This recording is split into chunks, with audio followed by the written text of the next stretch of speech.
ಎಲ್ಲರಿಗೂ ನಮಸ್ಕಾರ. ನಾನು ನಿಮ್ಮ Latha. Welcome back to Latha Venkatesh kitchen. ಇವತ್ತು ನಮ್ಮ ಕಿಚನಲ್ಲಿ ಬಾಯ್ಲ್ಡ್ ಎಗ್ ಫ್ರೈಡ್ ರೈಸ್ ಯಾವ ರೀತಿ ಮಾಡೋದಂತ ನೋಡೋಣ. ಟೇಸ್ಟ್ ಅಂತೂ ಅದ್ಭುತವಾಗಿರುತ್ತೆ. ಲಂಚ್ ಬಾಕ್ಸ್ಗೆ, ಟಿಫಿನ್ ಬಾಕ್ಸ್ಗೆ ಎಲ್ಲದಕ್ಕೂ ಸೂಪರು.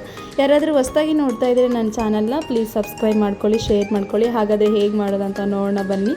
ಮೊದಲು ಈ ಬಾಯ್ಲ್ಡ್ ಎಗ್ ಫ್ರೈಡ್ ರೈಸ್ ಮಾಡೋದಕ್ಕೆ ಒಂದೆರಡು ಎಗ್ಸ್ನ ಆಲ್ರೆಡಿ ನಾನು ಕುದಿಸಿ ರೆಡಿ ಮಾಡಿ ಇಟ್ಕೊಂಡಿದ್ದೆ. ಅದನ್ನು ಈ ಶೇಪಲ್ಲಿ ಕಟ್ ಮಾಡ್ತಾ ಇದ್ದೀನಿ, ನೋಡ್ತಿರ್ಬೋದು. ಈಗ ಯಾವ ಶೇಪ್ ಬೇಕೋ ಆ ಶೇಪಲ್ಲಿ ಕಟ್ ಮಾಡ್ಕೊಳ್ಳಿ. ನಾನು ಈ ಶೇಪಲ್ಲಿ ಕಟ್ ಮಾಡ್ಕೊತಾ ಇದ್ದೀನಿ.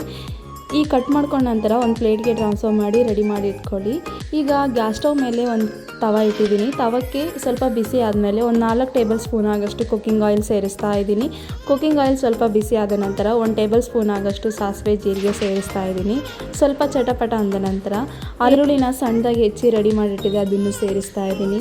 ಒಂದು ಕ್ಯಾಪ್ಸಿಕಮ್ನ ಉದ್ದದಾಗಿ ಕಟ್ ಮಾಡಿ ರೆಡಿ ಮಾಡಿಟ್ಟಿದೆ, ಅದನ್ನು ಸೇರಿಸ್ತಾ ಇದ್ದೀನಿ.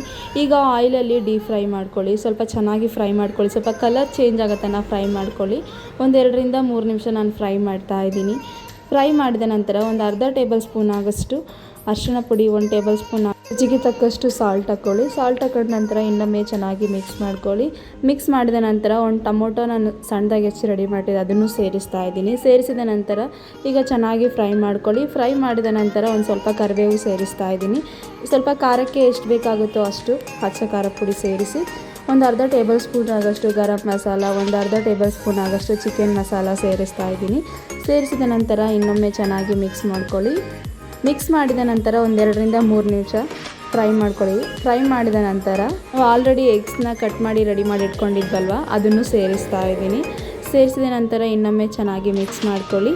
ಈಗ 1-2 ನಿಮಿಷ ಆದರೂ ಫ್ರೈ ಮಾಡ್ಕೊಳ್ಳಿ. ಸ್ವಲ್ಪ ಕ್ಯಾಪ್ ಮುಚ್ಚಿಟ್ಬಿಟ್ಟು 1-2 ರಿಂದ 3 ನಿಮಿಷ ಚೆನ್ನಾಗಿ ಫ್ರೈ ಮಾಡ್ಕೊಳ್ಳಿ. ಸ್ವಲ್ಪ ಮಸಾಲೆ ಎಲ್ಲ ಹೊಂದ್ಕೊಳ್ಬೇಕು. ಆ ಥರ ರೈಸ್ನ ಆಲ್ರೆಡಿ ಬಾಯ್ಲ್ ಮಾಡಿ ರೆಡಿ ಮಾಡಿ ಇಟ್ಕೊಂಡಿದ್ದೀನಿ.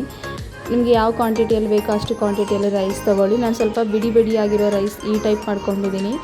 ಮಾಡ್ಕೊಂಡ ನಂತರ ಇನ್ನೊಮ್ಮೆ ಚೆನ್ನಾಗಿ ಮಿಕ್ಸ್ ಮಾಡ್ಕೊಳ್ಳಿ. ಲೋ ಫ್ಲೇಮಲ್ಲಿ ಇಟ್ಟು ಚೆನ್ನಾಗಿ ಮಿಕ್ಸ್ ಮಾಡ್ಕೊಳ್ಳಿ. ಹೈ ಫ್ಲೇಮಲ್ಲಿ ಇಡೋಕ್ಕೆ ಹೋಗಬೇಡಿ, ಸ್ವಲ್ಪ ಫ್ಲೇವರ್ ಎಲ್ಲ ಹೋಗ್ಬಿಡುತ್ತೆ. ಹಾಗಾಗಿ ಲೋ ಫ್ಲೇಮಲ್ಲಿ ಇಟ್ಕೊಳ್ಳಿ. ಚೆನ್ನಾಗಿ ಮಿಕ್ಸ್ ಮಾಡಿದ ನಂತರ ಕೊತ್ತಂಬರಿನ ಸಣ್ಣದಾಗಿ ಹೆಚ್ಚಿರೋ ಕೊತ್ತಂಬರಿ ಸೇರಿಸ್ತಾ ಇದ್ದೀನಿ, ನೋಡ್ತಿರ್ಬೋದು. ಪರ್ಫೆಕ್ಟಾಗಿ ರೆಡಿಯಾಗಿದೆ ಬಾಯ್ಲ್ಡ್ ಎಗ್ ಫ್ರೈಡ್ ರೈಸು. ಈಗ ಲಂಚ್ ಬಾಕ್ಸ್ಗೆ, ಟಿಫಿನ್ ಬಾಕ್ಸ್ಗೆ ಎಲ್ಲದಕ್ಕೂ ಸೂಪರ್ ಆಗಿರುತ್ತೆ. ಖಂಡಿತ ನೀವು ನಿಮ್ಮ ಮನೆಯಲ್ಲಿ ಒಂದು ಸಲ ಟ್ರೈ ಮಾಡಿ. ಹೇಗಿದೆ ಅಂತ ನನಗೆ ಕಮೆಂಟ್ ಬಾಕ್ಸಲ್ಲಿ ತಿಳಿಸ್ಕೊಡೋದು ಮರಿಬೇಡಿ. ಪ್ಲೀಸ್ ಲತಾ ವೆಂಕಟೇಶ್ ಯೂಟ್ಯೂಬ್ ಚಾನಲ್ಗೆ ಸಬ್ಸ್ಕ್ರೈಬ್ ಮಾಡಿ, ಶೇರ್ ಮಾಡಿ. Thank you for watching. Next ವಿಡಿಯೋದಲ್ಲಿ ಹೊಸ ಕಂಟೆಂಟ್ ಜೊತೆ ಮತ್ತೆ ಸಿಗ್ತೀನಿ. Thank you.